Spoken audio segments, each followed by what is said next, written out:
안녕하세요. 대한민국에서 항공산업을 가장 쉽게 설명해준다고 자부하는 대기업의 담당 멘토 김기동입니다. 자, 오늘은 이 대한항공의 합병 이후 승인에 따라서 최대 수혜를 받을 수 있는 TA항공에 대해서 살펴보도록 할 텐데요. 구체적으로 어떠한 수혜를 받을 수 있을지, 그리고 이어지는 추가적인 상승 모멘텀, 또한 앞으로 일정에 어떤 부분들이 있는지를 영상 속에서 자세하게 풀어보도록 할 테니까요. 딱 5분만 집중한다고 생각하시고 지켜봐 주시면 정말 감사하겠습니다.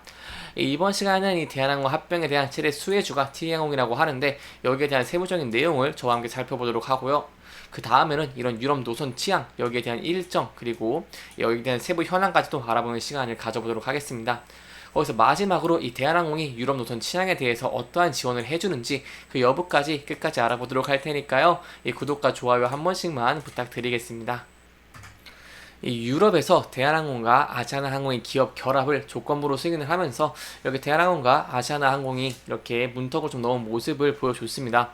여기에 따른 수혜주, 최대 수혜주가 누구냐 하나는 바로 TA항공이라고 설명을 드릴 수 있겠는데요. 이 TA항공 같은 경우에는 유럽의 4개의 노선을 이관받아서 운항할 계획이기 때문입니다. 그렇다면 언제 이관을 받냐, 이 내용도 좀 중요할 것 같은데요.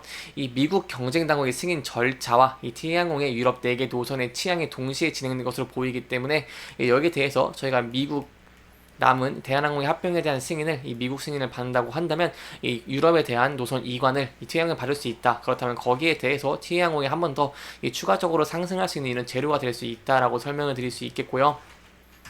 그렇기 때문에 이 부분에 대해서 제가 지속적으로 모니터링 하는 게 중요할 것 같고, 여기에 대해서 또 미국 합병에 대해서, 합병 승인에 대해서 세부적인 내용이 나온다고 한다면 제가 또 자세하게 설명해 드리는 시간을 가져보도록 하겠습니다. 앞서서 EU 같은 경우에는요, 이 대한항공과 이 아시아나항공 간의 합병 간의 화물 사업을 매각, 그리고 이 TA항공의 유럽 4개 노선의 이관을 담은 이 시정 조치안을 전제로 승인을 한 모습을 보여줬습니다.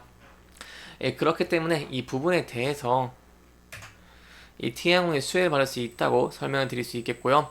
이 EU가 제시한 양사합병 조건은 이 T항공의 유럽 4개 노선 파리, 그리고 프랑크푸르트, 로마, 바르셀로나의 운수권 및 이 슬롯을 이관하는 것이고요. 이 현재 대한항공이 해당 노선의 운항 횟수는 주 23회로 이 파리가 7회, 프랑크푸르트 7회, 로마 5회, 바르셀로나 5회 이렇게 23회를 유지를 하고 있습니다. 그렇다면 저희가 중요한 부분은 그거겠죠. 바로 이 해당 노선에서 T항공이 얼마만큼의 많은 이런 매출을 좀 증가시킬 수 있을지인데요. 이 매출 같은 경우에는 이 해당 노선에서 연한산 기준 4,500억에서 이 5천억 원 수준으로 이 매출 증가 효과를 좀 기대해 볼 수 있겠고요. 이는 이 T항공의 매출 추정치를 올해 추정치에 31%에서 35% 증가하는 것이기 때문에 여기에 대해서 T항공이 좀 가장 큰 수혜를 받을 수 있다. 이 합병에 대한 최대 수혜주다라고 설명드릴 수 있겠습니다. 그렇다면 합병에 대한 수혜주인 거 알겠는데, 그럼 T항공이 과연 이 노선을 운항할 수 있냐, 이 여부가 중요하다고 할 수 있겠죠.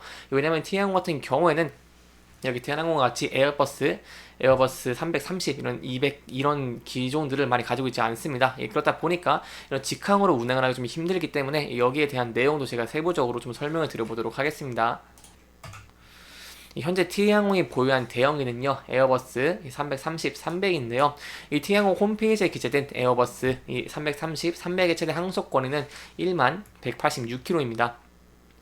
이 최대 항속 거리는 인천, 파리 이 구간을 직항으로 운항이 가능할 것으로 보이고 있지만, 저희가 좀 우려할 만한 부분이 뭐냐면, 이 바로 업계에서는 이 편서풍 그리고 이 제트기류 등을 고려를 한다면 이 제원상 항속 거리의 85% 정도를 직항으로 운항을 취할 수 있는 거리로 보고 있다는 것인데요. 이 최대 항속 거리의 85% 정도를 직항 노선 개설이 가능한 거리로 저희가 봤을 때 이 T항공의 에어버스 330, 이 300의 기재의 항속 거리는 8,658km로 이 파리 취항이 좀 힘들 수 있다라고 설명을 드릴 수 있겠습니다. 또한 인천부터 이탈리아 로마 레오나르도 다빈치 공항까지 8,587km, 그리고 스페인까지도 이제 9,600km 정도가 되기 때문에 여기에 대해서 직항 노선은 좀 불가능하다. 그렇다면 T항공이 이 노선을 운항할 수 없냐 하면 이 부분은 또 아닙니다. 이 T항공 같은 경우에는요, 이 에어버스 330, 300으로 서유럽 취항이 좀 불가능하다는 것을 좀 알고 있습니다. 그렇기 때문에 저희가 주목해 볼 만한 부분은 바로 이 부분이라고 할 수 있겠는데요. 이 대한항공으로부터 에어버스 330, 200 기재를 5대를 대여하는 방식으로 서유럽 노선 취항을 계획 중이고요. 이 에어버스 330, 200 같은 경우에는 항속거리가 15,094km이고 이 항속거리 85%를 감안한다고 하더라도 이 12,830km까지 직항이 가능합니다. 이 직항 비행이 가능하기 때문에 이 대한항공이 에어버스 330, 200 이 기제를 언제 지원을 할지, 그리고 여기에 대해서 대한항공이 또 운항할 이런 운항 승무원, 조종사를 100명을 좀 파견 형태로 지원한다고 앞서서 말을 했기 때문에 여기에 대해서도 추가적인 내용들이 나온다고 한다면 이 T항공에 대해서 추가적으로 상승 모멘텀이 될 수 있다라고 설명을 들어볼 수 있겠죠. 그렇기 때문에 여기에 대한 또 세부적인 내용들이 나온다고 한다면 제가 또 자세하게 설명해 드리도록 할 테니까요. 여기에 대해서 제 영상 계속해서 꾸준하게 지켜봐 주시면 정말 감사할 것 같습니다. 이렇게 지금까지 이런 TA항공의 유럽 노선 이 부분에 대해서 알아봤는데요. 여기에 대해서 제가 좀 같이 봐야 될 부분이 있겠죠. 바로 주가라고 할 수 있겠는데요. 이 TA항공 같은 경우에는 금일 이렇게 이 대한항공이 유럽의 승인을 발음으로 인해서 주가가 좀 큰 폭으로 상승을 하고 있는 모습을 보여주고 있습니다. 이 장중의 시가에서 좀 크게 6.4%에서 시작을 한 모습을 보였다가 장중 하락하는 모습을 보이기도 하였지만 다시 반등을 한 모습을 보여줬는데요. 그렇다면 제가 여기서 좀 중요하게 봐야 될 부분은 바로 현재 이 11선과 21선을 강한 추세로 돌파를 했다는 모습입니다. 그렇기 때문에 단기적으로는 11선과 21선을 이탈하지 않는다고 한다면 저희가 상승 추세가 이어가는 것을 기대를 해볼 수 있겠는데요.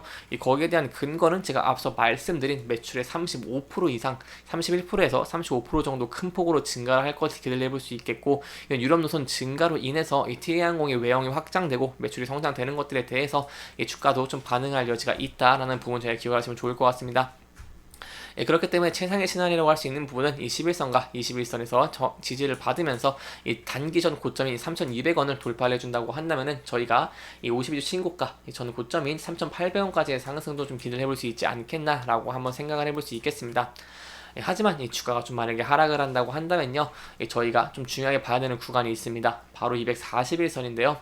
이 T항공 같은 경우는 앞서 241선에서 저항을 받은 모습을 보여줬고 241선에서 최근에는 좀 지지를 받은 모습을 보여줬기 때문에 주가가 하락을 한다고 하더라도 241선에서 지지를 받는다고 한다면 저희가 다시 주가가 상승 추세로 전환하는 것도 좀 기대를 해볼 수 있겠고, 만약 이 부분을 이탈을 하게 된다고 한다면 이 전에 좀 지지를 많이 해줬던 지지와 저항이 있었던 2,500원대 이 부분대에서 지지를 해주는지 여부를 지켜보시고, 이 부분대를 이탈하게 된다고 한다면 저희가 단기 저점인 1955원까지도 하락할 가능성도 있다. 그리고 이 부분을 이탈하게 된다면 이 추가적인 하락 가능성이 높으니까 여기에 대해서 신중하게 접근하는 건 좋겠다라고 설명을 드려볼 수 있겠습니다.